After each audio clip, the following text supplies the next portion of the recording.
the dough just like a target. I get this money, I be flossing. I got the ambitions of a boss, yeah. If you ain't talking that money, we ain't talking. Awesome, awesome, I'm so fucking awesome. I got so much money, man, I swear that I can toss them. We ballin', I'm ballin', I be fucking ballin'. Thinking about the days he used to ball for this. I remember Papa told me I'll forever prosper. Whipping up the room and I ain't talking about no pasta. Used to sit and ponder how to get that on my roster. Proper, I think I might need a Kevin Costner. Pull it to the bank like hello. Okay, okay, go. Okay, okay, okay, slow.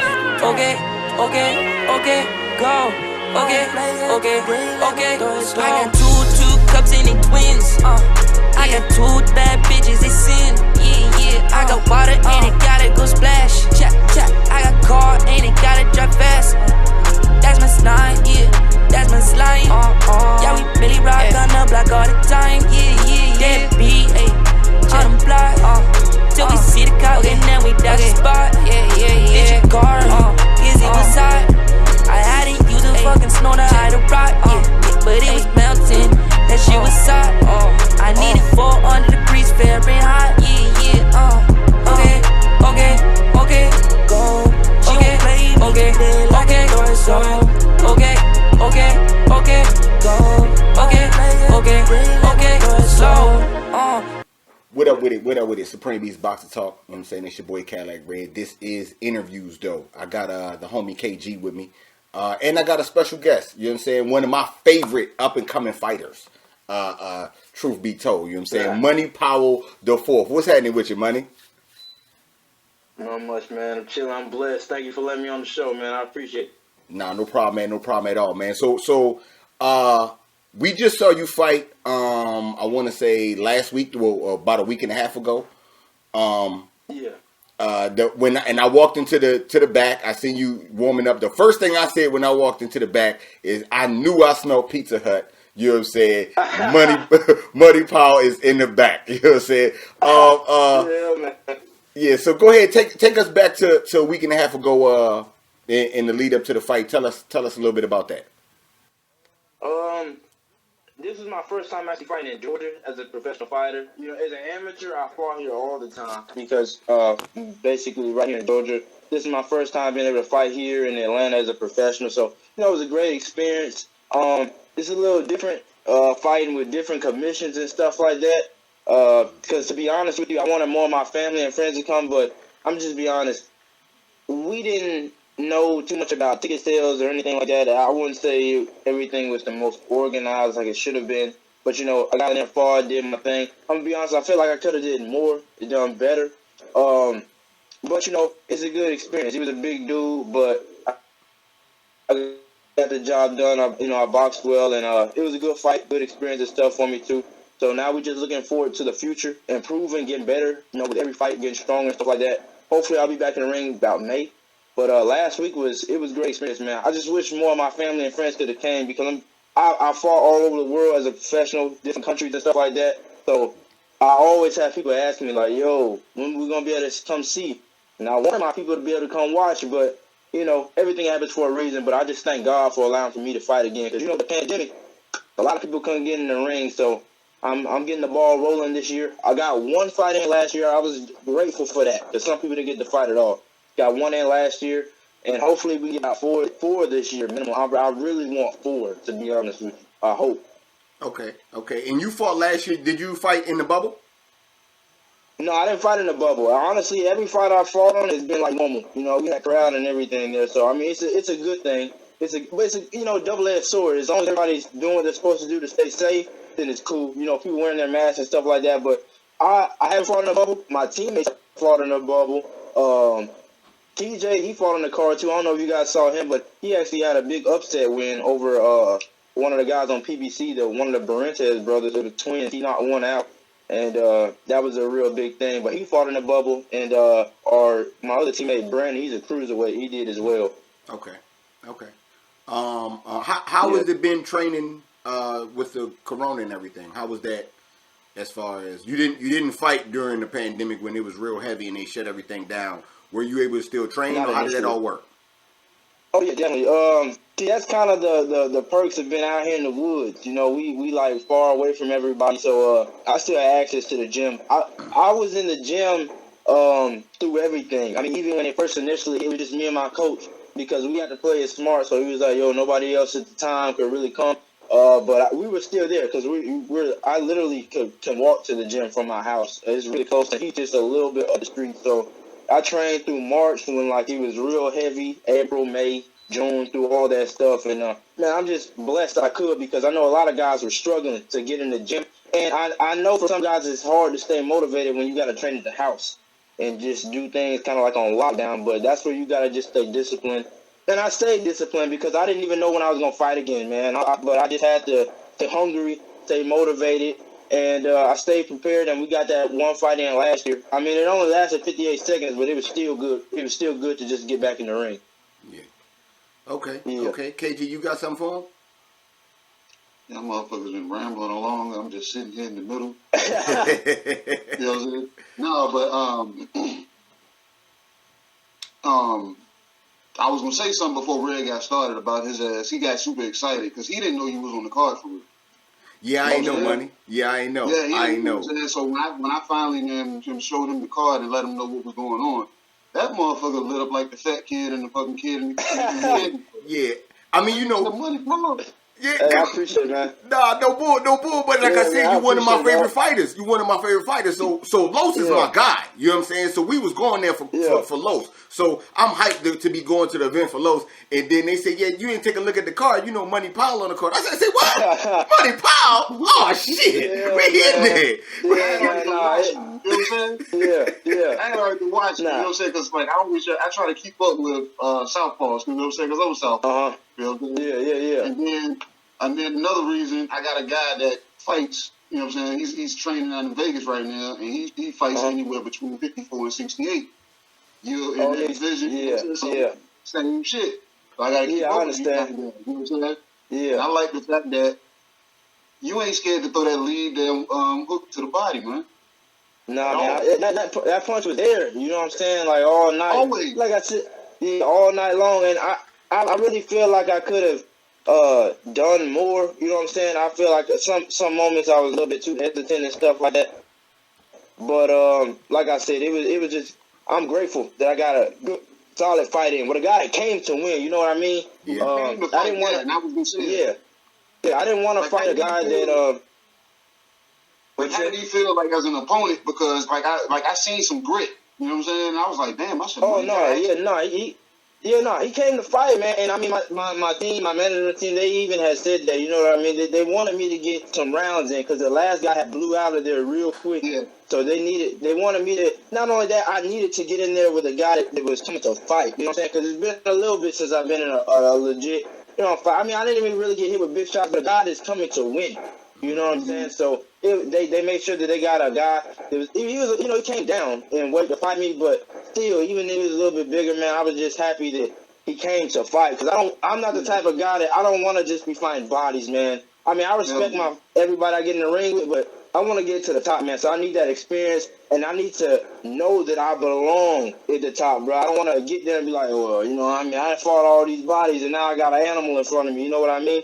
So I need that experience. I need to be in there with guys that are hungry, that are coming to fight me. You know what I mean? To make me a better fighter, groom me to be everything I want to be. So I'm grateful, man. You know, he came to win.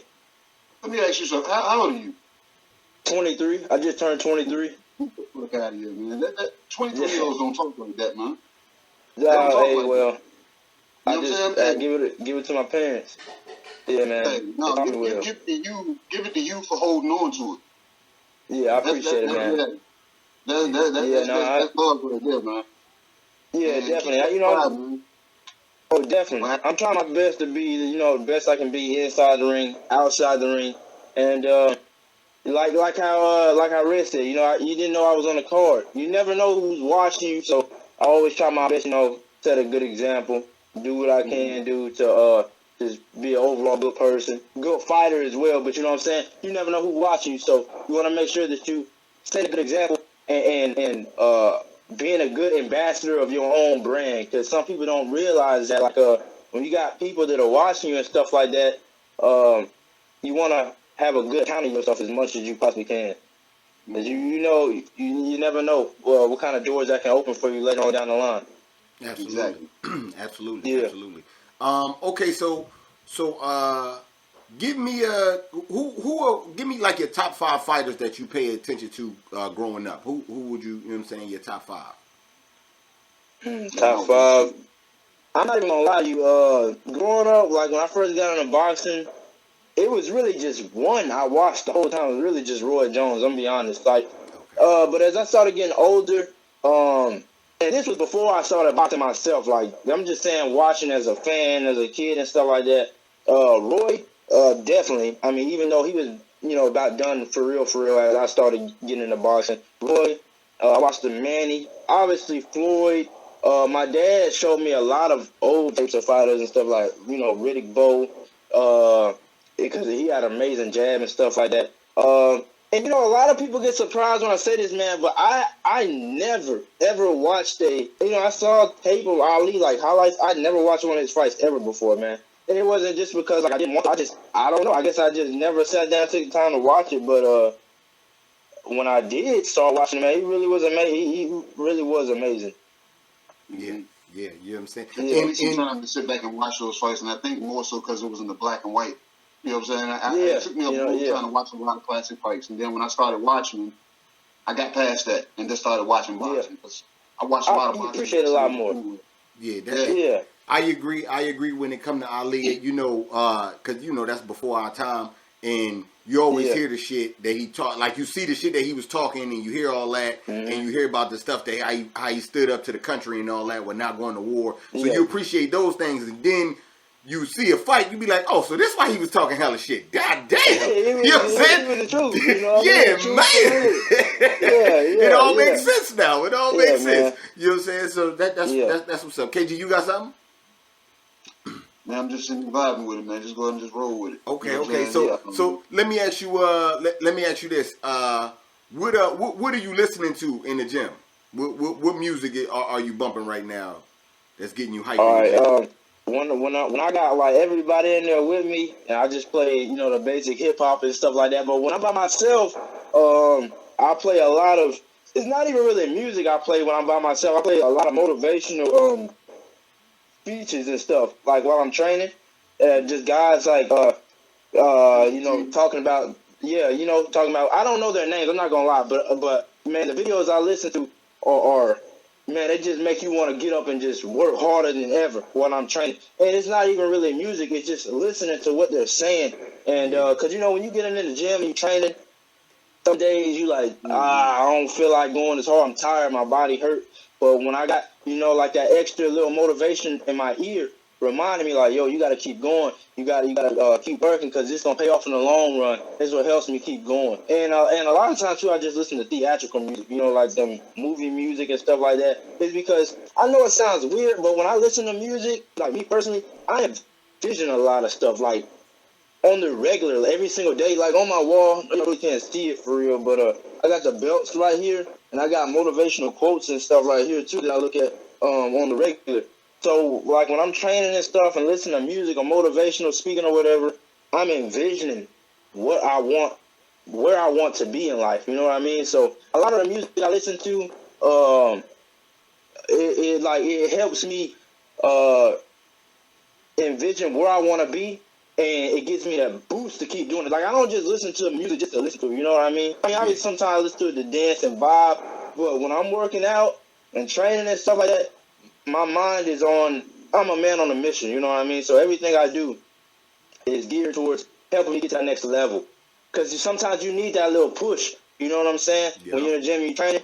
And I got a good team around me too, so me and my boys, we help uplift each other, push each other, my coach as well, my team, my family. I'm gonna be honest, last year, man, was a trying time, and it helped me grow as a man, you know what I mean? And I went through a lot of stuff. I'm still going through stuff right now, but it's lit a new flame in me to be hungry and to work hard, man, because I got people that depend on me. I want to be in a position to where my family is taken care of, and not just my family. When I can really get to that point where I really want to be in life, I want to be able to have enough power to where I can help other people as well. Everybody needs help at some point in life, man. Don't nobody do nothing by themselves. And I think sometimes people forget that. I think people get to the top and they're like, yo, I got here by myself. You didn't get there by yourself. Your fans and stuff help you get there, you know, because if you don't have people that support you and like what you do, you'll never make it. So, you know, I want to get to that point where I can help my people out. I got a lot of people I know that got talent, not just in boxing, but some in music, some in art, some are good at building, but they just don't have that financial backing. Or not even just the financial backing. They just don't have that person that could open up a door to get them to a group of people that can help them. You know what I mean? Yeah. Like if a person like Floyd Mayweather or even like Anthony Joshua, Canelo Alvarez, these guys are on a level to where they can change people's lives, not just in boxing, but in general. You know what I'm saying? They can help their friends. If you got a friend that's real good at music, Canelo could be like, I know this guy over here is real good at music. He's already on the superstar level. Let me see if I can connect you to. You know what I'm saying? Be able to help people. And that's what I want to be able to do, man. Help change people's lives, because when it's all said and done, I want to be remembered a lot more than just Money was a good boxer. I want to be remembered that Money was a good person, because people don't care about the cars you drove, the money you had, the clothes you wore when you died. People remember how you made them feel. And that's exactly what I'm trying to do, man. That's why I work so hard. That's why I do my best to stay prayed up. My mom always reminded me to stay prayed up. My dad set an example of what a man should be like. I'm grateful for the people I got around me, man. And I just want to take it to the next level and be able to reach people all around the world. And I think that's real dope. I seen you do an interview on the trail, and I heard you speak on that. And that was, to me, watching you box had me like, yo, this kid's nice. But when I heard you talk like that, is when I was like, yo, I fucks with Money, young. That's for someone at 23 years old to have the grand scheme and is able to see everything in a whole right now. I think that's a beautiful thing. You know what I'm saying? Make sure you keep hold of that. You keep hold of that, because you know what I'm saying, the sky is definitely limit, and it's gonna be vices that come your way and things that come your way. Because like I said, I'm telling you, you got a bright future. So like I said, just hold on to those values that you have now, man, because that's real spill right there, real spill. You know what I'm saying? KG, appreciate it. That's for great things in and outside of the ring, man. You know what I'm saying? Because you're already speaking into the universe. Yeah. You know what I'm saying? Because you're walking around. You're feeding your eyes with the visions you got around you. You got thoughts around you. You got, you know what I'm saying, words and affirmations around you. You're already building it from within, bro. You know what I'm saying? Yes, sir. You just got to show up. That's all it is. And like I said, your support system is going to drive you. Like I said, you're destined for great things, bro. In and outside of the ring. I see it written on you. Yeah. And just based on you them talking, I'm the type of person, when someone is driving me, I get chill bumps. You're giving me chills right now. Yeah. Bro. You know what I'm saying? Like I said, at 23, it's a low percentage of guys at your age talking like that. You know what I'm saying? They're already chasing the bag. That's all they're worried about. You know what I'm saying? Yeah. I see it in your eyes, man. Yeah, no, I appreciate it, man. I really mean that, because, like I said, I got to give a lot of thanks to my parents for laying down the foundation. And like how you said, I mean, although your parents can lay down the foundation, I got to be the one to carry out the, I got to receive and carry out the plan. Yeah. I feel my mom laid out a good foundation, but I'm a knucklehead. I'm hardhead. Yeah. I wasn't talking like that at 23. That's why I said you fucking with me right there, because you're talking like that at 23. Yeah, man. When I was 23, allegedly, we not even gonna get into that. We not even gonna touch that. Man, that shit right there, man. Hey, that's some shit right there. And what you do in the ring, and what you've done in the ring so far, it's being supported by what you're saying. And see, that's what I said. You ain't got no ceiling, man. I appreciate it. Huh? Yeah, and that's why, and like how you said when you heard me say it on the other network, like I say it every single time, I talk to people, because I mean it. I don't just say it just to say it. I really mean what I say, and I'm gonna do what I say I'm gonna do. My yearbook in the my quote in the yearbook when I was in high school, I put, "I will be the greatest." And I don't just, that's being the greatest to me is when my story is said and done, I did everything I said I would do. You know what I mean? Whether somebody thinks I'm the greatest boxer or not, that doesn't matter to me. What matters to me is that when I'm done, my career is finished. It will be something that my family can be proud of, I can be proud of, and the other people can also, be proud of. Like Muhammad Ali.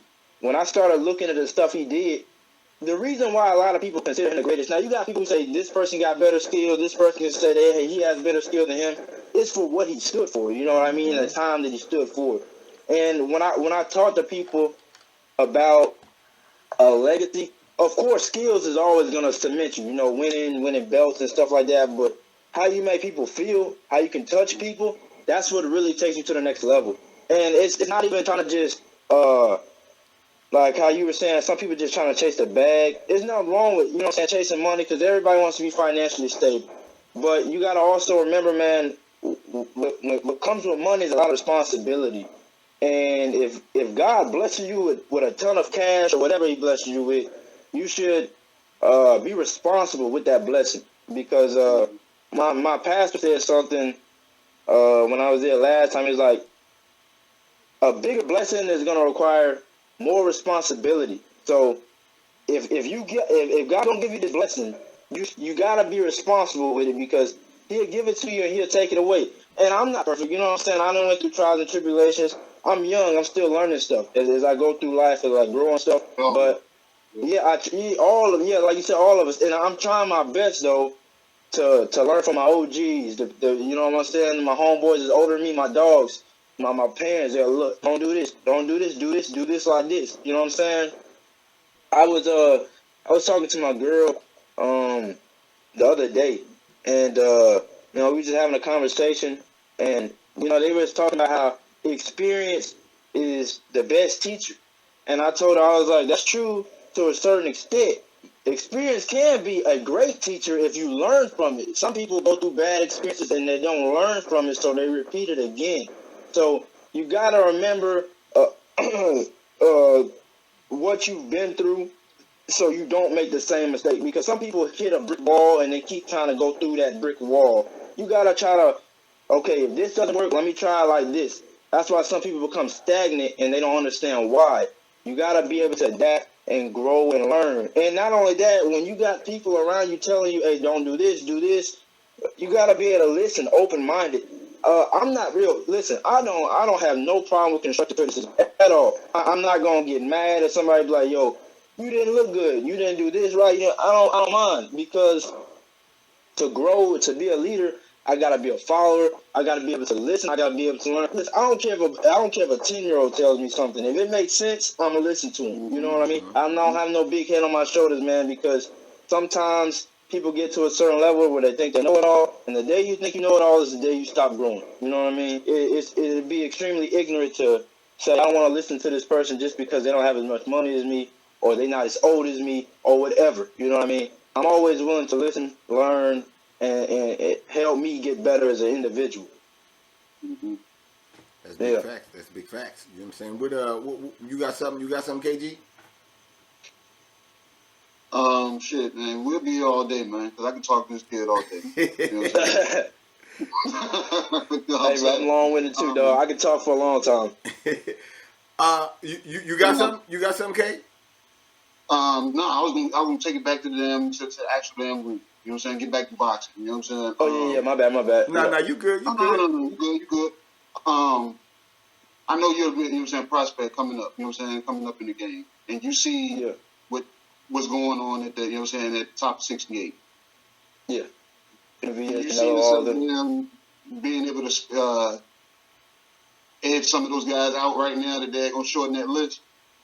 Hey, I wouldn't have them belts on the wall. I didn't think I could. You know what I mean? Saying, hey, would you go for the weakest champ or the damn strongest champ? Listen, I didn't come in this sport to just go after one champ in specific. I came in this sport not to just participate, to take over. And I want to unify the division. I want to be the guy that's got all the belts at one point. No, but get what I'm saying. Get what I'm saying. I know you want them all, but I'm just saying we just talking shit right now. Oh, I see what you're saying. Yeah, who would I go after first? You want to chop off the head, or you want to take the legs out? You want to take out the weakest them, or you want to take out the head? Who's the head at 68 right now? You're like, no, let me down. You know what I'm saying? I can park him real quick. Who is that? Yeah, man. If I had to pick, I mean, it's hard because all them guys at the top can fight. You know what I'm saying? I don't consider none of them guys a weak link because they all have different styles. Caleb Payne is an extremely slick boxer. He can move really good. He's got great ring IQ. David Benavidez, to be the size he can throw great combinations. You know what I mean? Canelo Alvarez, he is obviously a good body puncher. He's got good pressure. He has extremely high ring IQ. He's got great experience. And Billy Joe Saunders, he's a southpaw that can box really well. None of them are a weak link. So if you had to fight any of those guys, you're going to be fighting a very good fighter. And well, David doesn't have a belt, but I still consider him one of the top guys in the division. But if you're going to fight any of those guys, it's going to be, you got to bring your A game. But honestly, man, I don't know who I would pick. Whichever one present themselves first, I would jump on. Yeah, tell them, I wouldn't duck and dodge. Tell them, money. Whoever send the contract first, I'ma sign it. And I'm going to whip their ass. Tell them, money. It's been my dream my whole life. Yeah. You pretty much answered the question by them, you know what I'm saying, telling me about each of those fighters, for real. You know what I'm saying? Because the different vantage points, they do pose a threat. You know what I'm saying? All of them. They all pose a threat. Yeah. Tell it's not going to be no walk apart with none of them. Ain't got a belt right now. You know what I'm saying? He's still a big dog. He's still a big dog in the division, man. He is. They all come with different styles. Fix your face, Red. Red don't like look, man, I'm not a big... I like Benavidez, you know what I'm saying? Yeah. But he looking like he fight at 175 right now. That's all I've been trying to tell these dudes. They don't want to believe in money. You know what I'm saying? If you fat, you fat. You know, it's cool. You nice. I ain't saying you ain't nice. You just bigger than everybody right now, man. David, he just got the talent to cut weight, man. I know a lot of guys, bro, that are blessed with the ability to drop a lot of weight. Like I know a guy that trains in my gym, a cruiserweight, Brandon. I've seen him drop 15 pounds in one session. 15, which takes some people, you know what I'm saying, weeks to have to cut that much weight. But some people just got the gene, man. I got another homeboy that cuts 40 pounds. I know it sounds crazy, but some people got the ability to fluctuate their weight a lot easier than others. And he does look like a big dude, but I just saw him the other day. I think yesterday he weighed like 170. He was like 170. So look, I know that some people are like, dang, he cut a lot of weight. It's kind of unfair to the smaller guys, but at the end of the day, even if it sucks, if they can make the weight on the scale, it's a fight. You know what I'm saying? You just gotta find a way to win, even if they're a bigger dude. And if anything, if you do win, it'll just look better on you because you find a way how to beat the bigger man. So if they can make the weight, can't even complain at that point. Just like I heard Earl Smith say that. You know what I'm saying? He comes down from like 170, I heard. I don't know. You know, I don't know these guys like that. But if they can step on the scale and make the championship weight, it's a fight. It's a fight. Believe that. You know what I'm saying? And if you can't and you lose your belt because of it, I'm going to clown you. You know what I'm saying? I'm going to clown you. Just like that. Okay, money. Take me to the, I believe it was Vaughn Alexander. Vaughn. Yeah. Take me to that fight. I didn't get a chance to see it. I didn't know. Was it on like, I didn't know if it was like televised or whatnot, but I was very upset when I seen that it came out that you took the L in that one. Tell me about that fight. Yeah, man. I honestly 100%, and this is no BS. I thought I won, and I'm not gonna sit up here and lie and be like I thought I lost. I mean, I thought I won if I knew I lost. You know what I'm saying? I was in the middle of the ring. I thought I lose the fight, and they give it to me. I said, nah, I don't feel like I won because I'm not gonna claim something I don't feel like I deserve. But I really thought I won that fight. Coming back to the corner, man. I didn't have no marks on my face at all coming out of the ring. I thought I outboxed him. I thought, you know what I'm saying? I really just thought I outboxed him. He didn't land, you know what I'm saying, like that. But Vaughn was putting pressure coming forward. So I was just like, you know, I'm going to box, move, slip and slide and stuff like that. But no means was it a robbery or nothing like that. I'm not going to sit here and say I blew him out. It was a competitive fight. But I just thought I edged it out because I was outboxing him. But the judges didn't see it that way. You know what I'm saying? It is what it is. I learned from that fight, and it just made me a better fighter. And I always tell people anyway, I don't judge a person on how many wins or losses they take. I judge them on how they handle their wins and losses. And I got right back in the gym. I kept working hard. I said, you know what? We're going to get better. I'm not going to sit here and dwell on a loss and be like, well, my career's over. People think I'm trash now. I know who I am. I'm confident in who I am. I didn't come this far to just lay down just because I didn't get a decision one night. You know what I mean? I'm young. I'm hungry. And I got people depending on me. Hey, I'm going to just be real with you, too. I want this to happen, but I could lose 100 times. And I'm going to come back 101 times. You know what I mean? Until I get my goal, until I achieve what I want in life. And that's with anybody in life. You're going to run into hard times. People going to take L's, whether it's in the ring or out the ring. Can't sit there and just let that dictate how you're going to move for the rest of your career. Because some people just really can't handle losses that well.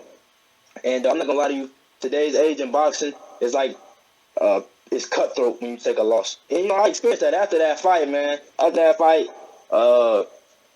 stuff just, you know, people start looking at you, yeah, you know what I'm saying? They start just moving funny around you and stuff. But it's all right because I now know that if I lose and you start moving funny around me, you never really was down for me. You know what I'm saying? So it's cool because I came into the professional ranks assuming that everybody was my friend because people were being nice to me. You know what I'm saying? I was young, man. I was 18 when I signed my contract. I was like, man, they're being nice to me. They like me. It's a business. And, you know, I had to learn how to separate the two and learn not to just take it personal. I just, you know, when I run into these guys at the fight, whether it's promoters, managers, whatever, I had to learn how to separate friendship from business and understand, like, hey, money, it is what it is. Don't take nothing personal. And when I lost that fight, you know, I parted ways with Ringstar after that, and that wasn't because of the loss. That was because of other stuff that was going on over there. No, I don't want to speak on just that because I don't know how they would feel about it, but they showed me love, you know what I'm saying? If it wasn't for Ringstar, I would have never got the fight on TV. Y'all never would have heard the Pizza Hut thing, you know what I mean? So it was all in all a good experience. And even the fight with Vaughn, even though I didn't get the nod that night, it also helped me grow into a better man, hungrier, do things different, be smarter, different perspective on life and in boxing in general. So I'm grateful for the experiences, man, the good and bad. I can't be a champion if I can't take the good with the bad. It's the yin and the yang, man. Yeah. Able to take the both. KG, you got something? You got something for him, KG? You sound like them after that fight and every fight that you've had, you don't really take any time off. So what is your, you know what I'm saying? Like, are you saying you like a B-Hop or a Floyd or something like to that nature? You stay 5 to 10 pounds inside the weight? I fight 168, and most of the time I'm walking around 178, 180. Cause that's what I'm saying. I'm not even a big super middleweight. Because a lot of the guys are coming down from like the high 80s. Even some might be at 90. Some you got a 90. Some maybe just a little bit bigger. But I'm only coming like 10 to 12. You know what I'm saying? Not really that much to make weight. How does 60 feel to you?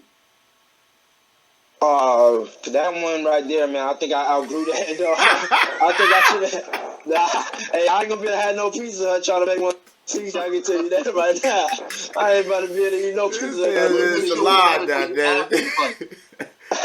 Hey, that's not like, hey, I'm not gonna lie to you. Yeah.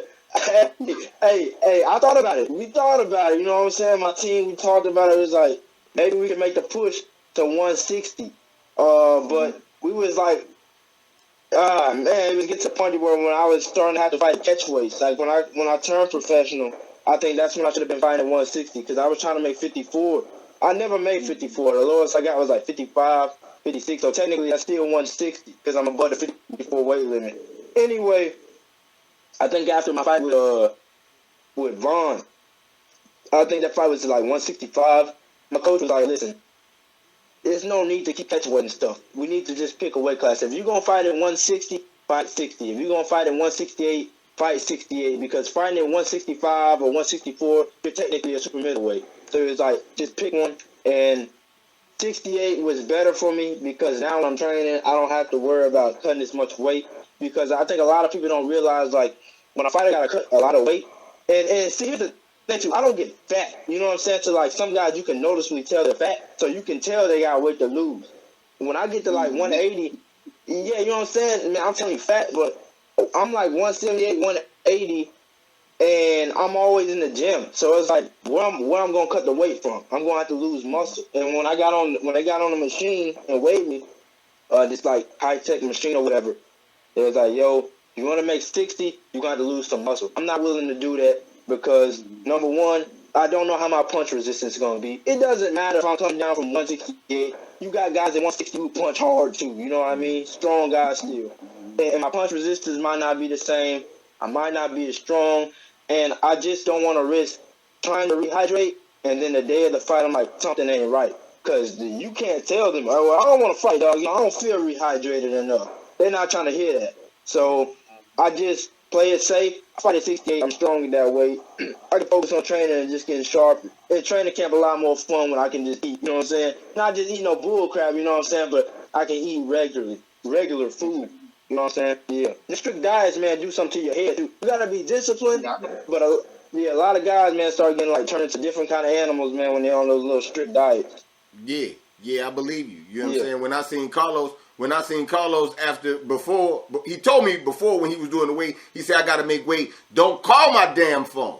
I said, goddamn, Lowe's. Hey, well, all right. You know what I'm saying? It be like that. It be like that, man. I remember I was going to the Golden Gloves. I was trying to make 152. And my mom had made a great dinner that night. I couldn't eat, though. And I was pissed, man. I came home from the gym and got the sauce on sweating and stuff. My little sister, she said, how was your day? I said, man, shut up. I'm trying to talk. I wasn't trying to talk, man. I ain't want to hear nothing, but that's how it is, you know. It's part of the game, though. Come wait. Okay, so let me ask you this. By you being so young, how many more fights do you think you have at 68? Do you see yourself campaigning at 75? What you see as far as that go? I'm been 68 for a long time. I only got to cut, like, you know what I mean, 10, 12, 13 pounds, so it's real easy for me. Unless I start, I mean, I really don't even lift them any weights. When we do lift weights, it's kind of just small weights, small weight, high rep, you know, because I'm not trying to turn into no bodybuilder. Just get like some bruise strength up and stuff like that, like in pre-camp. Like, I'm not lifting weights when we're already deep in the camp. There's no need for that. I mean, everybody does their own thing, but I'm saying what we do, you know. I'm focusing on being a better boxer, not a bodybuilder. Yeah, so I'm focusing on getting better and stuff like that. So we're lifting weights and stuff like that. But I go to 75 when my body tells me I need to. I'm not nowhere near as big as some guys that like heavyweight. And like I said, already at 68, I'm already a smaller 68. Like when I was in camp with Sergey Derevchenko, he was just like 178. I was like 180. He fights at 60. Mm-hmm. So I'm already on the small side of 68. But I got the frame to be big enough for it. You know what I mean? That's why we do it. Are you still growing? Yeah, I know I'm gonna get bigger. You know what I'm saying? I know I'm gonna fit out more, but just for now, 68 it's a good weight for me. Okay. Yeah. All right. KG, you got something for him? I was what I had. I was talking about that was you had the weight? Yeah. Okay. Well, let me ask you, since we talking about weight and all that other good shit. So what's up, man? Do I need to put the pressure on Pizza Hut for you to get this sponsor? You know what I'm saying? What's up, man? You know what I'm saying? Because you're the only dude I know that's out here repping them hard and they faking on you, man. Yeah. You know what I'm saying? Man, they had something real big in the works for me, man, right before this pandemic hit. Like, we was going to do a big commercial and everything, but... Okay.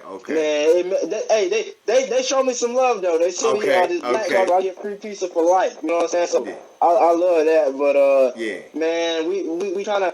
I'm working on being a full ambassador for them, you know what I mean? To where, like, I'm getting checks. Yeah. It take time, though, because they told me, they was like, yo... When we do this, we want to see like when we gonna start making our returns. You know, they money back. So when I fight on TV, my next fight or something like that, then that's when I'm gonna start doing more stuff with them. But man, you know, it was like a dream come true for me because they messaged me after that fight with Frazier. I was like, what? Y'all see Pizza Hut message me on Instagram? Dog, I almost lost my mind, bro. I saw like a kid at Chuck E. Cheese. I was so happy, man. Shit, I lost my mind when I heard you say Pizza Hut. You didn't say how you want to say. You said, I'm going to get me some Pizza Hut. I said, this nigga said Pizza Hut. All the stuff to do. Right, the Pizza Hut, man. Hey, after every fight, right there, sitting right, I ain't going to no parties. Don't ask me to go out. we going straight to the Pizza Hut, dog. That's my celebration right here. Catch me the Pizza Hut. Right over there chilling, bro. Give me the pizza. That's it. You know what I'm saying? Look, buddy said, I'm going to eat some stuffed crust because this dude just got a stuffed glove. You know what I'm saying? Yeah, man. Me and Pizza Hut, we're going to do something real big. Hopefully this year. I'm hoping. Yeah. Keep my fingers crossed. Yeah, man. That's a beautiful thing, man. Like I said, as long as you keep grinding, man, I think all that shit going to pay off, man. You know what I'm saying? I'm a firm believer of you don't necessarily have to chase the bag. You know what I'm saying? You do right, you stick to your morals, and the bag gonna come. The bag gonna eventually chase you. So you know what I'm saying? Like I said, I think you definitely on the right path. Now you got a highlight knockout. I don't know who the dude was. I forgot his name. Was it a Gary? The dude that you had him lay flat out. He laid flat out after you knocked him out. You know what I'm saying? He was stretched out. Like that. You know what I'm saying? I forget his name, money. You weaved his shot. You hit him with the left, I believe. Oh yeah, that was Frazier. Yeah. Okay. So when we was at the fight, we had to fight him with Carlos homies and all that. You know what I'm saying? KG was working. We already established this. KG was working. Yeah. I was chilling with the homies. You know what I'm saying? Instead of working, I was chilling with the homies. You about to come out. Right? So I said, hey, yo, that's my man, Money Powell. Yo, he nice. This about to be a good-ass fight. They was like, for real? I pulled up the highlight, and you stretching the dude out. They said, damn, why his arms go back like that? Yeah, man. I'm going to be honest with you, man. With that fight right there, it was crazy because I've known Javier since I was like 14, I think. So I never thought I was going to fight him because like when I was fighting in the kid division, he was fighting in the mid division because we from the same region. Like he was in I think he was in Augusta, Georgia, and he would fight guys on my team, the older guys. So when they said opponent, I was like, what? I couldn't believe it. You know what I'm saying? But I don't know. It was kind of bittersweet because I was cool with him. You know what I mean? He was a cool dude, man. I was like, I told him I'd get him some pizza though if you ever want some, bro, on me.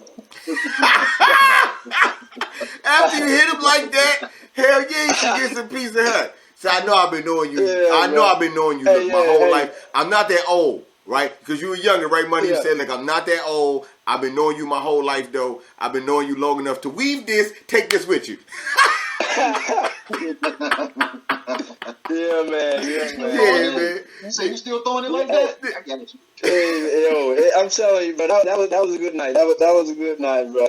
I'm not even gonna lie. I didn't know I was gonna be on TV, and with the whole Pizza Hut thing too. When I was at the fighter meeting with Caleb Plant and his wife Jordan, I was just joking with him. Like when I was walking out, I was like, "Yo, I'm going straight to get some pizza after the fight." And they started laughing, and I didn't think nothing of it. But then I guess Jordan remembered it, and she asked me in the ring, man, and that was a fun night. That was a fun night. Minneapolis, they showed me a lot of love out there too, but that city's cold. You know what I mean? It's like freezing cold out there. Yeah. But man, Minneapolis was a good spot, man. I like the Army. Okay. KG, you got something for him? Are you signed to anybody, or are you like, you know what I'm saying? Yeah. Free agent?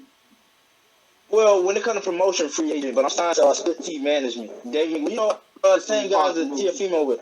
Okay. Yeah, with Tiafimo Lopez is with, the Split T. Okay. So they got a ton of great fighters on their stable.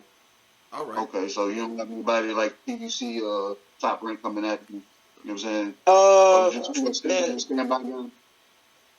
We hoping we get a promotional deal, but at the same time, I'm not just gonna jump on anything they give me because being a free agent it's kind of like a blessing because I can fight on any one of those platforms. Like I'm not contracted to just fight on one specific network. I can fight on PBC, I can fight on DAZN, I can fight on Top Rank, I can fight on all these cards because I'm not in contract. Only bad thing is though, when you with those guys, you probably gonna it's easier to get fights because the promoter's gonna take care of paying for everything, and you're gonna get bad checks and stuff like that. But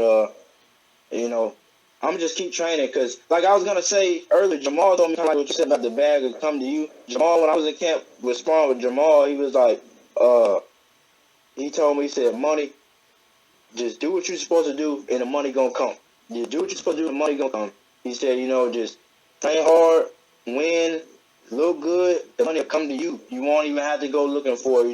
The opportunities will present themselves. And sparring with Jamal, man, that was a good experience too out there with him, man, because I did like 50 rounds the whole time. I was the only guy out there. It was just me. helping him get ready for the Hugo Centeno fight. He had Luis Aries, but I think he got cut, so he had to leave. He was only there for like 1 or 2 days, so I was there by myself with him, man, for like 3 weeks, and I was 19 running it, and it was great, man. Like he really helped me grow and get better, get stronger. Just stay hungry. Like being in the ring with him, man, is intense. So it's either sink or swim. You either gonna become a new animal, bro, or you gonna become roadkill. Cause he gonna spar like he fight. You know what I mean? Some guys gonna take it easy sparring, but he gonna spar like you fighting. You know what I mean? So man, I that was great. That was great being out there with him, dog. Real line for real. Yeah. Okay. I like that. I like that. Give me. What's the hardest you ever been hit? Man, probably. Like, that's kind of hard to say because I know when I was a kid, I was on this one dude. He was like 30. And I think I was like 14. He was on an all-around boxing team. Now I was like boxing there. I was fighting at 132. He was fighting at 178. He hit me with a body shot so hard, man.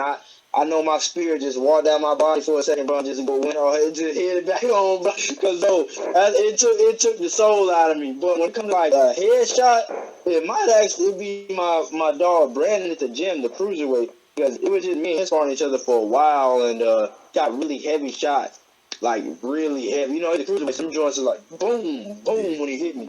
But Jamal too, bro. At the time, like when he was hitting me, bro, I was like, yo, I gotta box around these hammers, bro, because this sucker's throwing some bricks. So I was like, yo, I gotta be careful. I can't let him hit me. But probably my friend Brandon. That sucker hit so hard, like he's big, man. Sucker strong. All right. Okay, you got something? No, I don't. Okay, money. Let me see. What is another one I have? Give me your what's your dream fight?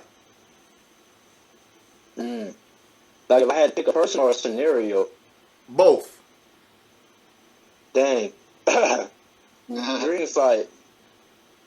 Man, that, it's hard because I never really thought about who I would want to fight in particular. But the scenario I definitely can give to you. I guess the scenario would be. Yeah, man. I mean, scenario-wise, man, would be like me fighting for all the titles, unifying a division. And I always wanted to fight here in Columbus, Georgia at the Civic Center and be the first guy to, like, bring it here. So all my family and friends and everybody could see me, literally from me starting in middle school all the way to transforming the city to a giant boxing hub. I could just have one night here in the city where I can bring the fans here. We fighting for the titles right here in my hometown, and we bring home the win, man. That would be my dream scenario. It doesn't matter who is against. I never really thought about who would be against, but just winning in spectacular fashion in front of my hometown, in front of my friends, family. It can't get no better than that. For me, I don't even know if it can get no better than that, because we never had nothing like that here in the city, nothing. So my granddad. And not only that, for my family today to see me, because my family has put a lot of time, effort. My coach, all of them put a lot of time, effort, money into getting me to where I am now. And they have more time, money, effort, my team to put into me to get to the next level. I want them to see it pay off. Because me, when I'm in that ring fighting, it's not just me that wins, it's all of them. A lot of times people don't see, they see the fighter win. Of course, we're the ones that got to take the hits and give the hits, but the team, the people we have around us, they're the ones that really get the work done in the shadows, bro, and they deserve a ton of love. And not only that, I want to get to the point too, to where I want to be able to get my coach's legs back. I told him before we done fighting, coach, I'm gonna get you your legs back. And I mean that. I told him, you're gonna be walking, because he's been writing a book, and when I get up to that level, I'm gonna have the best doctor would ever give him that surgery, and he gonna get his legs back. He can just feel him just stand up. And I know this might sound crazy, man. I ain't told my girls, but I do want to propose to her one of the days when I win a world championship in the ring, because I just want everybody to see it. I just want to be real nice. You know what I'm saying? I want to be real nice. She deserves the world, bro. She a good woman. Okay. He about to pull a Caleb Plant out there. You know what I'm saying? That's a 68 type of thing. You got to be 168 to propose after a fight. You got to be 168. Though. I can't have no swole of eye getting on one knee down there going to say for the day after that. Just like Rocky. I can't go out like that. Gonna be a meme for the rest of my life. I can't do it. Now, I didn't want to say nothing. You know what I'm saying? I was gonna leave it alone. Your coach in the wheelchair. Yeah. You know what I'm saying? I salute him. You know what I'm saying? And he's definitely on point and on everything. It doesn't look like none of that is holding him back. So I definitely salute him for that. The funniest thing I can say I seen though was the fighter at 122. When y'all were in the back, I walked into the dressing room in the back and they was training and he was hitting the mitts. And he hit the mitts so hard that the trainer had slid back. He slid back in the wheelchair. I said, man, what the hell? Come on, man. I wasn't ready for that. Hey, that happens all the time. When we started hitting that thing hard, Coach Chair started rocking, so we got pulled down. And you know it's crazy, though, because it's been times where I'll be messing with him. Like, we'll be getting out of the car, I'll be like, Coach, get out. Like, when we pull up to someone, I'll be like, go ahead, just hop out, Coach. I forget that he's in the wheelchair sometimes. I'll be expecting him just to get out and start walking. I'm like, come on, man, we got to go. Yeah. I'm like, oh, yeah, I forgot. His chair in the back. Yeah. You know what I'm saying? There's been a couple of times where I done just hopped out the car and I didn't help him put his chair together. He's like, you going to leave me up here? I done forgot, man. But, nah, man, we be joking with him and stuff about it. He got a good sense of humor with it. You know what I'm saying? So, but he be on it, though. He be on it. He definitely be on it. You know what I'm saying? He be on your ass for sure. You know what I'm saying? He be on your ass for sure. Yeah, he helped transform me, man. Cause like when I was with another coach in Columbus State, and went out when I was a little bit younger. So we ran into Coach and my current coach, and when we ran into him, you know, this is my first time too seeing a coach in a wheelchair. I didn't really know what to expect because I never trained anybody in a wheelchair before. But I'll tell you this much: within 2 months. I went from just winning state titles to fighting on the national scene, so that was already major, man. And then we went from fighting there to winning national titles to fighting on the world stage as an amateur in Russia and stuff like that. And now as a professional, you know, we're still making gains. He's come with me, been with me while we going to camps with the world champions, Jason Rosario, Daniel Jacobs, you know, Chris Eubanks, Charlo. Who was the last one I was just in there with? I forgot. Oh yeah, Sergey. He wasn't with me when I was sparring with Sergey because he had to train guys out here. But anyway, he's helped me get to this level where I'm at now. You know, and without Coach, I don't know where I would be. So I give him a ton of praise, man. Coach is always been there to support us. He's more than a coach to us. You know, he's like a I don't know. I mean, I can't say dad because I got my dad, but he's like He's still a mentor in life. You know what I'm saying? Mentor, yeah. Really good mentor for all of us because we friends.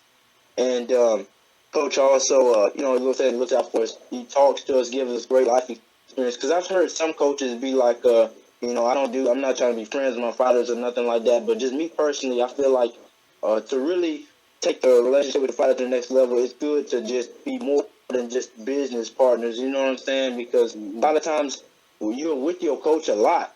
Especially if you've been with your coach like I have from the amateurs to now. I remember training professional people like, you leave the coach, go to Freddie Roach, go to Virgil Hunter, go to all these guys, and those are good coaches, you know what I'm saying? But people forget that all of those coaches were once nobodies too. I'm not saying that in a mean way, but they were just, who is that? You know what I'm saying? Everybody starts from the ground up. And a lot of people see my coach, they see the wheelchair and like, I don't know, because it's something they've never seen. And a lot of times, when you're the first person doing something, when you're the pioneer of anything, that's when you're the one that receives the most criticism. But the great thing about being a pioneer of something is you get to lead the way and set the example and you set the tone.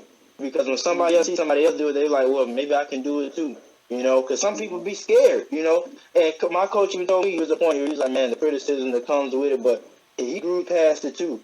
Like, we had to grow together to continue to get to the next level. He had to become a better coach. I had to become a better fighter. You know what I'm saying? So we've helped each other grow as people as well. That's just cool life, man. Yeah. That's what that is. Yeah, that's real. That's real. That's real. That's life for you, dog. Yeah. And I seen, you know what I'm saying, y'all built a good rapport. And if somebody, one of those damn legendary damn trainers do come in, it's because you and him decided that. not because that. Yeah, that's exactly what it is. You know what I'm saying? But yeah. I know y'all can talk boxing. You know what I'm saying? You feel that he's knowledgeable, and you know what I'm saying, whether it's that he's a philosopher or it's actually he's hands-on, y'all got a good chemistry. You know what I'm saying? Yeah. As long as y'all got a good chemistry, y'all go as far as y'all want to go with it. You know what I'm saying? I agree. Yeah, I that's tell real. any fighter. I tell fighters, I said, people got expiration dates. I said, but that's only been based on them, you know what I'm saying, how the ball rolls. You know what I'm saying? Yeah, that's true. But at the same time, I said, no. I said, y'all damn ride till the wheels fall off. I said, and if damn you damn gonna be able enough to pick them damn bitches up, put them back on and keep riding. Hey, that's real though. That's all life is. Hey. Yeah, it is. And like how you said, that chemistry, man, that chemistry, like you can have the best fighter in the world and the best coach, but if they on job, bro, it's gonna be a horrible. It's gonna be a horrible recipe. Like it's not gonna come out well. You gotta have two people that can work good together, man. Because like when you in camp, you gotta be able to complement each other. You know what I'm saying? You can't have a fighter that's lazy with an extremely strict coach, or you can't have a lazy coach with an extremely strict fighter, because it's not gonna work. Some guys work well together being kind of lazy. Some guys work great together being hard pressed on working. I know it sounds crazy, but everybody got their own style on how they train and how they coach. You just gotta be able to find the right one that complements you best, so y'all can continue to be successful together, like you said, until that expiration date come or whatever. Yep, like I said. Yep. All right. Well, that's real. We'll go ahead. We'll get out of here on that note.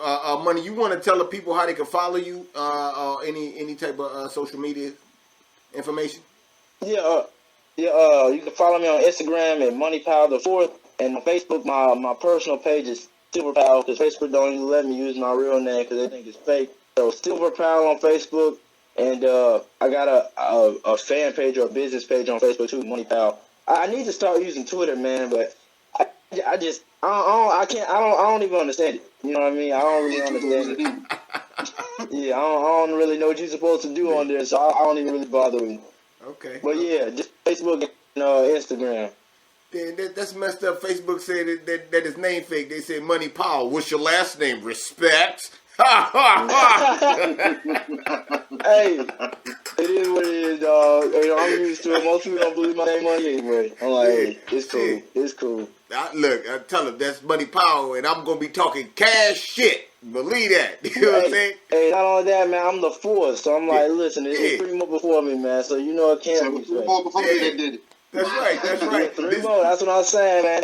Hey, 3 more real ones out there. This my money. Look, this is my favorite part. This is my favorite part of doing any part of content with the homie KG. KG, tell the people how they can follow you, man. Hey, man, I done told you the shit didn't change. Okay. Oh, you're not gonna do it like how you used to. 4 to 5 underscores. I'm gonna come up with an outro. Give me some time. You know what I'm saying? But K underscore, courtesy of my damn my usual suspect platform. You know what I'm saying? The panel. Okay. They looked up for me. I took the name and I'm gonna ride with it. K underscore. Believe that. All right, man. It's been a good one. Like I said, man. Thanks again, Money, for coming through, man. Definitely appreciate it. You know, you got the platform whenever you want. We will be, you know what I'm saying, reaching out, try to get you again probably after the next fight or whatever. Okay. You know what I'm saying? We definitely appreciate you for real though. And it's been a good one, man. On that note, man, Supreme Beast Boxer Talk. It's your boy Cadillac Red. Salute to the mighty LDBC. And I'm about this thing, man. 1.